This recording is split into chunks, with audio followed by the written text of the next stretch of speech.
Today's first reading comes from the book of Proverbs. When one finds a loving wife, her value is far beyond pearls. Her husband, entrusting his heart to her, has an unfailing prize. She brings good and not evil to her house all the days of her life. She obtains wool and flax and works with loving hands. She puts her hands to the distaff, and her fingers ply the spindle. She reaches out her hands to the poor and extends her arms to the needy. Charm is deceptive and beauty fleeting. The woman who reveres God is to be praised. Give her a reward for her labors, and let her works praise her at the city gates. The word of God. The psalm response today is, "Blessed are those who revere God." Blessed are those who revere God. Blessed are you who fear the Lord, who walk in God's ways. For you shall eat the fruit of your handiwork. Blessed shall you be and favored. Blessed are those who revere God. Your wife shall be like a fruitful vine in the recesses of your home, your children like olive plants around your table. Blessed are those who revere God. Behold, thus is the one blessed who reveres God. The Lord bless you from Zion. May you see the prosperity of Jerusalem all the days of your life. Blessed are those who revere God. A reading from the letter of Paul to the Thessalonians.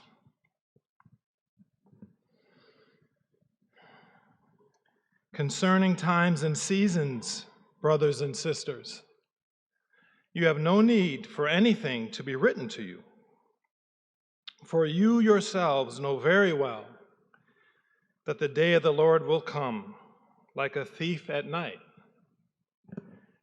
When people are saying peace and security, then sudden disaster comes upon them, like labor pains upon a pregnant woman, and they will not escape. But you, brothers and sisters, are not in darkness, for that day to overtake you like a thief. For all of you are children of the light and children of the day. We are not of the night or of darkness. Therefore, let us not sleep as the rest do, but let us stay alert and sober. The word of God. The Lord be with you. Thank you. A reading from the Holy Gospel according to Matthew. Glory to you, O Lord. Jesus told his disciples this parable. A wealthy landowner going on a journey called in 3 workers and entrusted some funds to them. The first was given 5 talents, the second 2, to a third 1 according to each one's ability. Then the landowner went away. After a long time, the landowner returned and settled accounts with them. The one who had received 5 talents came forward, bringing the additional 5, saying, "You gave me 5 talents. See, I have made 5 more." The landowner said, "Well done, my good and faithful servant. Since you were faithful in small matters, I will give you great responsibilities. Come, share my joy." The Gospel of the Lord. Dr. Tony Voltaire, our medical director, wanted to be here with us today, but he was not able to. And so Mike has asked me to begin his homily by reading you a letter from Dr. Tony to our community. My dear friends at Spiritus Christi, today my heart beats to a rhythm of a very special memory as I say a truly special hello to you. I guess I should be sad, even completely devastated, after everything that has happened, and for missing this opportunity to be here with you right now. However, as you well know, we work for a noble cause that deserves sacrifice and putting aside of personal desires. So today, as much as I had been looking forward to my visit, I have had to choose to be more mindful, more resolute, and even a bit stronger as I am forced by circumstances to be apart from you. That seems only fair as the support of this Spiritist community still remains resilient after more than 25 years of this work. I too must follow suit despite the recent setbacks. You are truly champions in the fight for social justice in an unfair world. And my entire Bourne community will never forget what we have accomplished together and what we hope to continue to build together. In Bourne, pregnant women are again dying from the lack of simple birthing support, and cholera is mercilessly killing our children as this outbreak is especially dangerous for those born after the 2010 epidemic. Heartbreakingly, I just heard that we lost a dear member of our own staff as she had no help for her breathing problems.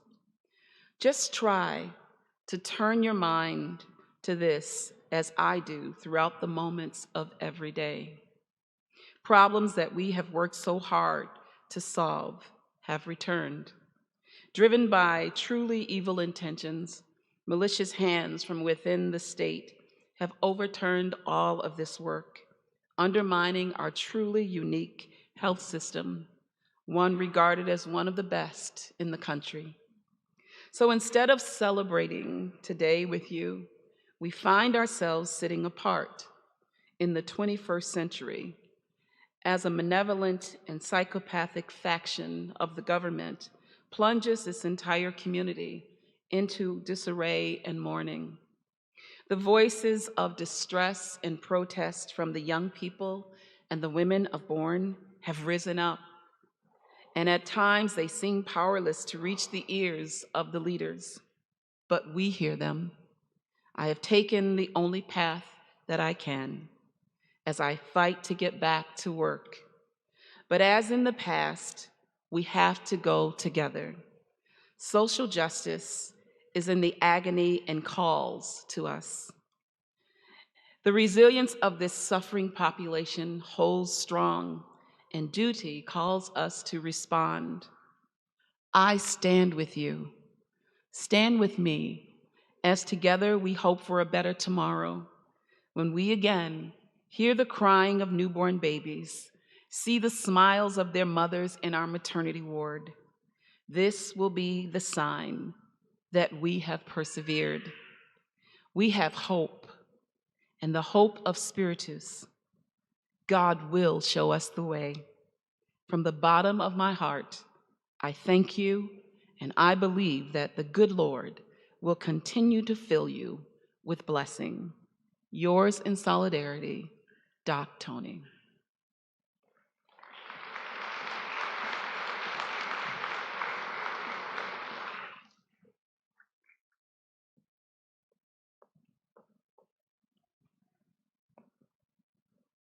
Hi, good morning.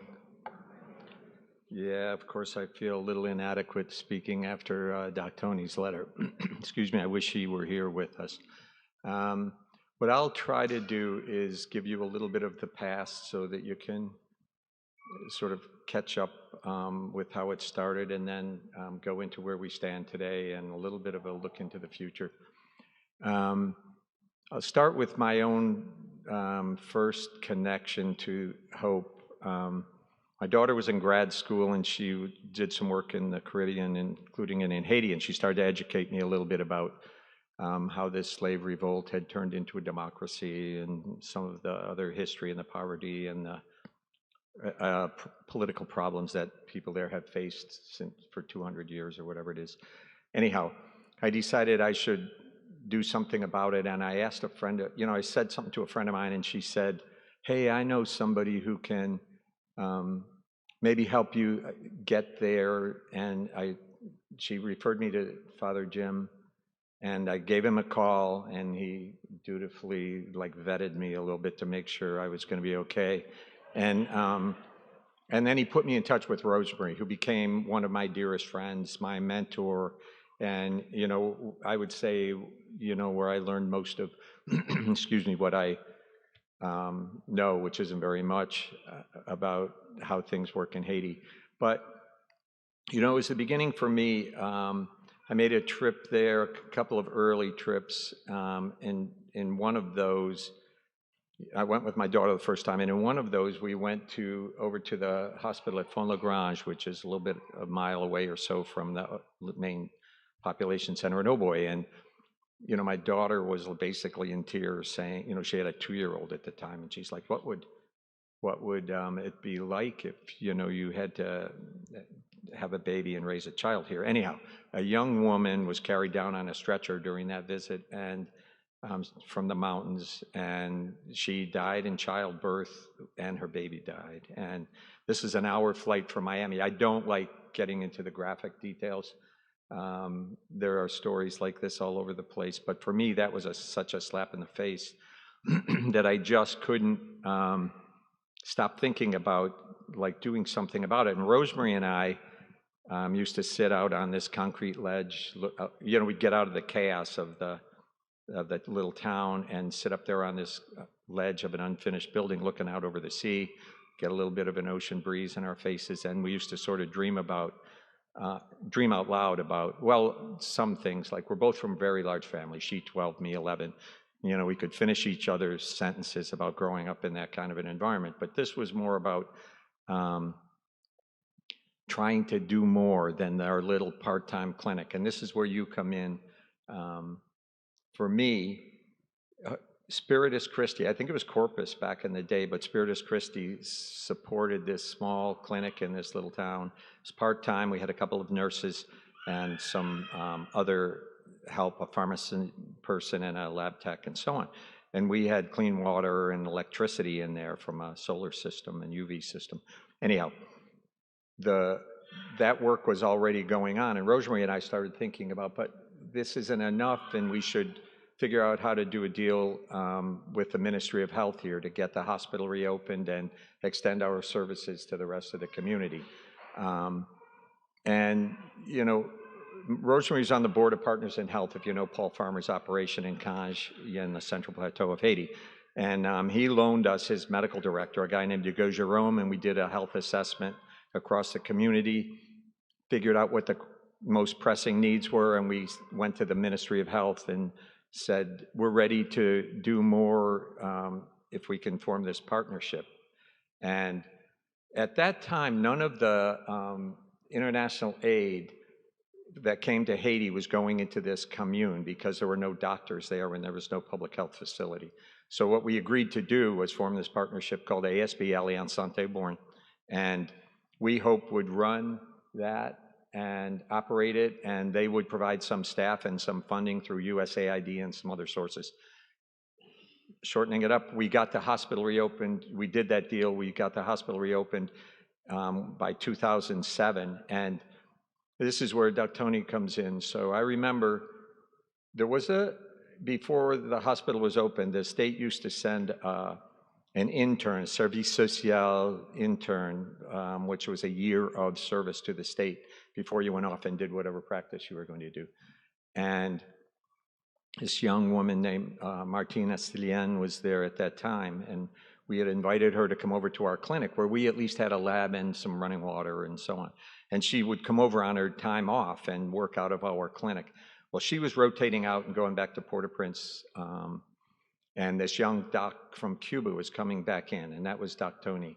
So what we did is, Rosemary and I remember sitting on the veranda at the church there where we used to stay, and in the dark, and this young guy comes in, and we say, tell us a little bit about yourself.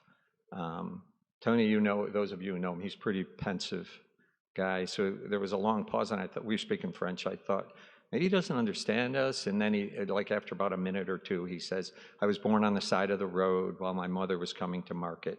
And he told us the evolution of his journey to become a doctor coming back to his hometown. And what we knew right away is this is the guy. He's, we're getting ready to start this new deal with the Ministry of Health. We have this passionate firebrand leader who's going to really has a vision and wants to do this work. And that's how ASB started. All of the things that I talked, the initial shockers, most of that stuff went away or got way better. By 2010, after the earthquake, when the cholera outbreak hit, the epidemic hit all of Haiti, by then we were measured, success was measured by, we had about 1/3 the mortality rate of the rural Haiti population. This was Doc Tony at work with early detection, prevention, preparedness, and treatment of something like that. We've been through more of these since then, but I'm telling you, this was sort of a hallmark. And Kelly will probably say something later about the Red Cross involvement and some others. But when Doctors Without Borders came in, or any of these other aid groups, they were like, oh wow, you guys don't really need us here. And they moved on to places more needy. So we had a really good system. And since then, it got only better. There were a lot of programs that I won't describe to you, but they involved things like the peasant groups and the mothers clubs with this like social engagement. They call Alpha Social, which is really social literacy. And it was mobilizing not just healthcare, but an entire community response to the problems that they faced. And through that, things got way better. We had literacy programs and other kinds of education. Great. Up until like this year, maybe the end of last year, when all of that became a threat to politicians, this one particular malicious politician, I'm not naming names, but we know who it is, and who felt threatened by the success and the sort of community power that this group had. And he started to attack us in social media. And in July, they had a big campaign that was basically a bunch of, and I'll use race, but I mean, they said these powerful white Americans had taken over the state hospital. They were supporting a gangster doctor who had a lot of money and was harboring arms and threatening the state. So that led to, an illegal operation where, the hospital was attacked by about 50 masked gunmen, some of them in police uniforms, some of them just not, but there, and they were looking for Dr. Tony. They ransacked the hospital, beat people, threatened people, did some other bad things. And I had been there in March and read an open letter to the community based upon some of the building threats that said, we hope we'll not be able to stay here if we can't keep our trusted leadership in place. And, asking the community to rise up and sort of support what we were doing. And it got a little bit better, but by August 10th, on August 10th, that attack happened, and we were forced to, the Board of Hope was forced to get, we were the problem, and, or part of the problem. And Tony had been forewarned that they were going to assassinate him. They were going to come in and kill him, and he got out a couple of days before, and then this attack happened, and that's where we have been since for the past about 3 months. So Tony came to the States, and I want to tell you a little story because it's pretty touching for me, and I think it will mean something to you. So here's this guy, 18 years of his life, or 17 plus years of his life. He lived at the hospital. He worked basically round the clock. There are a lot of other staff. We had almost 100 people working there at that time. But he was the leader and the visionary behind this whole health model. Lives there, donates everything that he has in terms of a salary to other needs in the community selflessly and tirelessly. And his whole life is ripped apart. And he's had to leave. He comes to the States.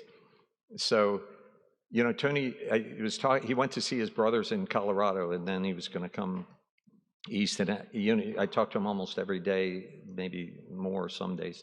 And he would tell me, like, this is heartbreaking, but he would say, Mike, I'm dying. And I would say, I know it's bad, you're not dying, but it's, you know, and I used to tell him, Tony, you're going to suffer deeply for a long time. And that's, you know, we can't get away from that. But on the other side of that suffering will be the same doctor with the same vision and passion. And we don't know how it will unfold, but you'll be back doing the work that needs to be done. And, you know, it's sort of, you can't really just heal something like that, but you can at least, like, you know, I saw a little bit of a glimmer of hope in him. He came back east. We went up, we have a place in the, on a lake in the Thousand Islands where it's like a retreat. You go in by boat, it's on a solar array off grid, you know, and truly like immersion in nature. And, you know, Tony and I went up there, spent almost a week. And, you know, I'd leave him a lot of space, but each day we would sort of talk. And then this is touching to me. You know, one day we were kayaking. He'd never kayaked before. And we were kayaking alongside one of the islands, and he's called out to me and pointed to an eagle. He said, there's an eagle here. And like almost right overhead was an eagle sitting in a tree. And we see them up there, but never, they're usually that close. They're usually flying or something on high. And anyhow, I said, Tony, indigenous people know that this is a good sign. And so if you look at his phone today or on his social apps, he's got that picture of that. I snapped a picture of the eagle with my phone as she took off and sort of flew overhead. And I got a really good picture of it, and that's his phone app today. But the reason I'm going into that, you know, if you look at his picture, that's the eagle. And we agreed that's an auspicious sign and things are going to get better. So we left, when we left there, he had, on the way back, when we were driving back, he was passionately talking about what we were going to do next. So it's like he's back. You know, he's got the, you know, back fire in his eye and ready to go do whatever we're going to do next. So sort of fast forward to where we are today now. That was back in early September, what I just talked about. Since then, he's been out of the country. He can't go back to, he couldn't go back. It wasn't safe for him to go back to even Haiti, not just Bourne, but the threats against him and the arrest warrants were still there for him and some of our staff. And if they came back, they were going to be arrested, and he wasn't going to make it to jail, so we were told. So we've been working various channels, but, you know, finally got enough of a public protest, some social media addresses that elevated, you know, people's awarenesses of the what really happened. And then lately we had met with the Prime Minister's delegate, this guy, Monsieur Pirot, who is the top politician in Cap-Haïtien, the North Department. And they were imploring us to come back and get to work. And we said we can't do that until three things. We've got to know, first and foremost, that our staff, our people are secure and have protection. And right now, you know, that's not in place. We said that we needed our good friend, Dr. Jasmin, who's the head of MSPP, to come back and support us. He had been silenced by those same voices. And we want a community board made up of local citizens and leaders who are going to prevent anything like this from happening again by raising the awareness. So all that was what was our request to him. And we got a letter from him, Mr. Pierrot, last week, basically meeting all of those and requests. And so now we're feeling more optimistic and hopeful. I think last night, and this is just pure like serendipity or good fortune, really. But last night, I got a text from Tony and he's on it's a banner over the road in Lambay, which is about halfway out from Cap-Haïtien to Bourne. Sorry, let me back up. He went to see the magistrate in Cap-Haïtien yesterday morning with his lawyer, and they had prepared the case, and they got all these illegal charges dropped. We knew that had happened.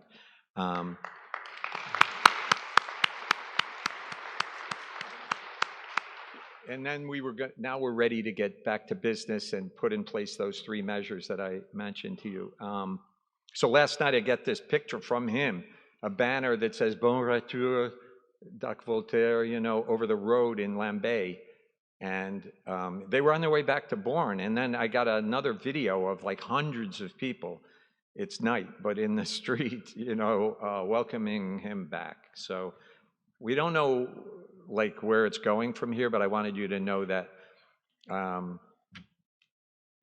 that's pretty good news compared to where we were.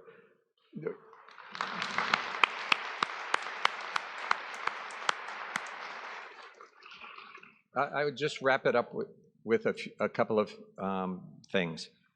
When I was first working in Haiti, some of the Spiritist guys, it was Bill Welsh, Paulie, and John, were down there. We worked on some projects, getting clean water into the hospital and getting the electricity working again so that we could reopen the hospital. And these were like 4 guys who sort of knew what they were doing, but didn't know what they were doing very much. And, we stumbled through it and got it up and running. I have a very vivid picture of the 2 of us holding Bill Welsh upside down over this captage, the cistern that we had built, and him working underwater on the plumbing, trying to get the water to flow downhill to the hospital. It was crazy. We're up there at like midnight doing this, that kind of stuff. Those are fond memories. That's Spiritist to me. Walking up there in the dark, and people thought there were evil spirits. What are these crazy people doing going up there? And we had a pretty good memory of that. These are my memories, of what you have done, how this community has stood up for social justice and human rights against the kinds of odds that we just talk about now. You have been here since the very beginning. I go back. For me, I joined in 2004. It was already up and running, and have never wavered. So, for me it's very humbling for me to be here today with you and be able to talk on behalf of that community and the people who do this work. But as Dr. Tony said, merci un peu, thank you very much for all that you have done, and keep your hearts hopeful. I think things are going to get better again. We'll be back in there doing the work soon. Thank you very much.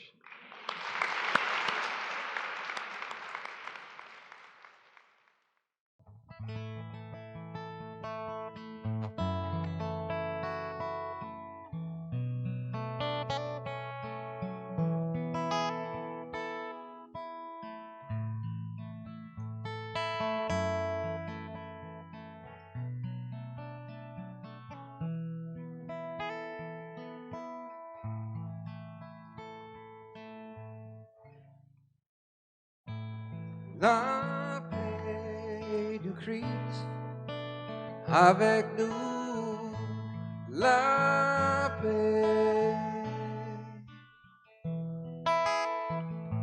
la paix du Christ avec nous, la paix. I'll give you rest from the pain.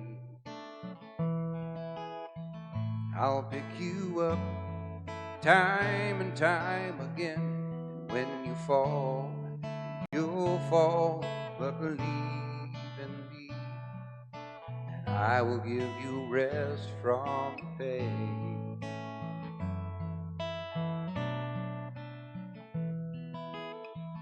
I'll hold your hand and walk with you. I'll lead you through the darkest night you've ever known. And when you need, you'll need, believe in me, and I will hold your hand and walk with you. For all my promises, they are unbroken, and every word I say is true. And if that door to your heart is wide open, I'll show you the love that you've never known.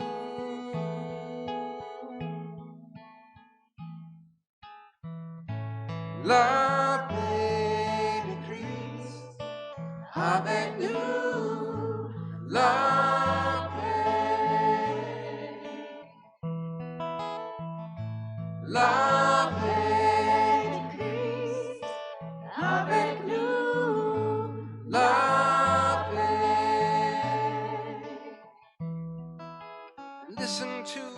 sound of silence and open up your heart and let it in. And fill your soul with God's word till I come back, till I come back again. La paix de Christ avec nous, la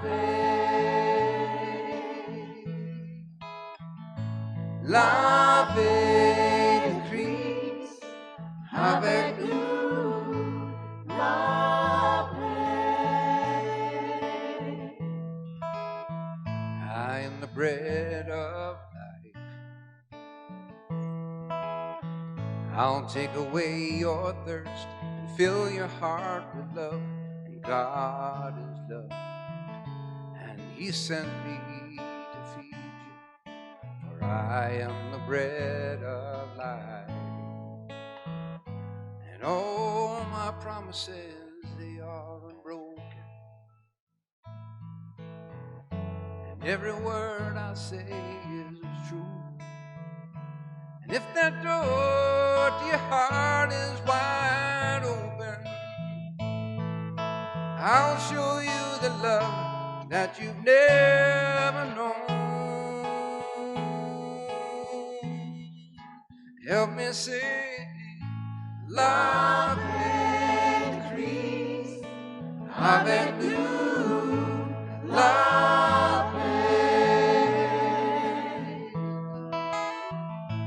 la paix de Christ, avec nous, la paix. La paix de Christ, avec nous, la paix. La paix de Christ, avec nous, la paix,